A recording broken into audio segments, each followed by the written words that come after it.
नमस्कार। आप सभी लोगों का हार्दिक स्वागत, अभिनंदन एवं वंदन। आज 8 जनवरी है, कल 7 जनवरी था और पिनक पानिक मोहंती जी और पोर्टल से अपडेट संबंधित सुनवाई होनी थी कल। आज 8 जनवरी को सहारा समूह और सेबी के बीच का जो विवाद का जो मुद्दा है उसे सुलझाने के लिए सुप्रीम कोर्ट में सुनवाई चलने वाली है।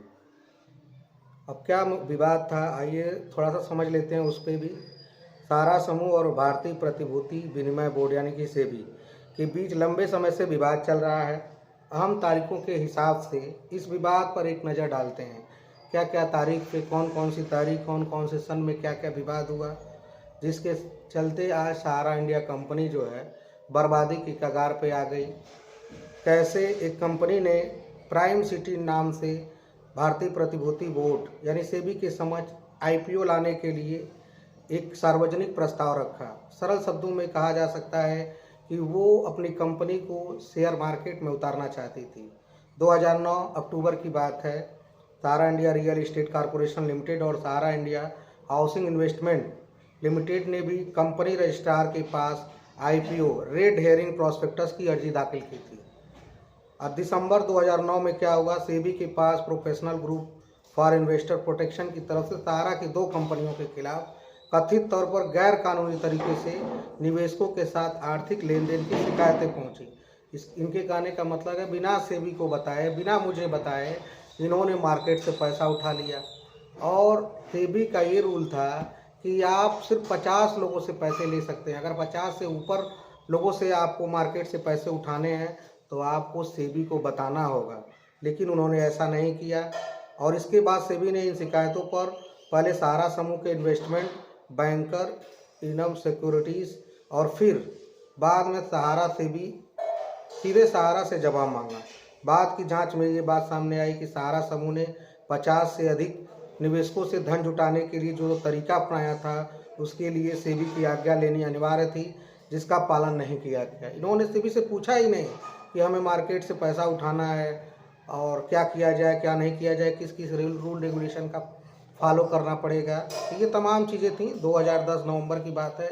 सेबी ने सहारा की 2 कंपनियां जिनके खिलाफ अंतरिम आदेश जारी कर दिया कि जिसमें कहा गया कि निवेशकों से जुटाया गया धन वापस कर दिया जाए।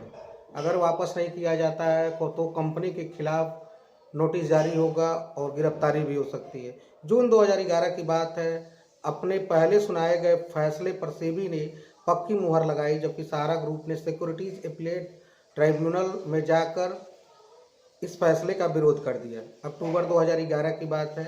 सिक्योरिटीज एपीलेट ट्राइब्यूनल ने सेबी के आदेश को सही ठहराते हुए सहारा की दोनों कंपनियों से 3 करोड़ निवेशकों के 25,781 करोड़ रुपए लौटाने को कहा। अगस्त 2012 में सहारा समूह ने सुप्रीम कोर्ट का दरवाजा खटखटाया। न्यायालय ने भी इस सहारा से निवेशकों के 24,000 करोड़ रुपए सेबी में जमा करवाने का आदेश दिया। इसका मतलब सुप्रीम कोर्ट ने भी कह दिया कि आपने जो तरीका अपनाया है 50 से अधिक लोगों से पैसे लेने का, तो वो गलत था। इसलिए आप जितना भी पैसा आपने 24,000 करोड़ रुपया उठाया है, सब का सब पैसा सेबी के पास जमा कराएं। 2012 की बात है। दिसंबर में सुप्रीम कोर्ट ने सहारा समूह से इस राशि को 3 किस्तों में जमा करवाने के लिए कहा, जिसमें से 5,120 करोड़ की राशि तुरंत जमा करनी थी।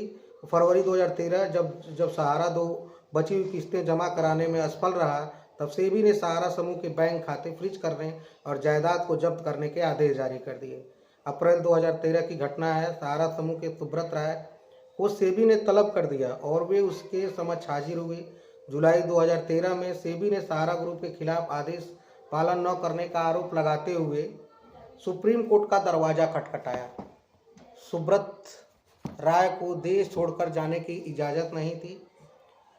20 फरवरी 2014 सुप्रीम कोर्ट ने सुब्रत राय को पेश होने का आदेश दिया। 26 फरवरी 2014 जब सुब्रत राय अदालत में हाजिर नहीं हुए, तब सुप्रीम कोर्ट ने उनके खिलाफ गैर जमानती वारंट जारी कर दिया। सहारा प्रमुख ने अपनी मां की बीमारी का बहाना बनाया और वजह बताया और 28 फरवरी 2014 को सुब्रत राय को लखनऊ में गिरफ्तार करके 4 मार्च तक पुलिस हिरासत में भेजा गया। मार्च 2014 में सुब्रत राय को जमानत पर रिहा कर दिया गया। सुब्रत राय को जमानत पर रिहा करने से अदालत ने इनकार कर दिया।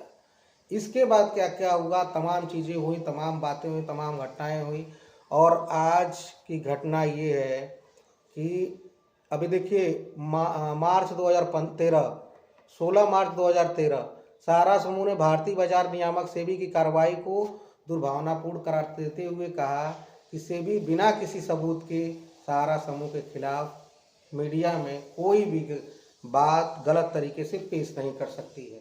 सेबी का ये कदम निवेशकों के 24,000 करोड़ रुपए लौटाने से जुड़ा था, जिस पर अमल नहीं हुआ। सेबी ने ये मामला जस्टिस के एस राधाकृष्णन की बेंच के सामने रखा और सुनवाई की बात की। सेबी ने कोर्ट से अपील की कि मामले की अगली सुनवाई तक वो सहारा के प्रमुख सुब्रत राय और सहारा के 2 अन्य निदेशकों को हिरासत में ले जाने के लिए कदम उठाएगा।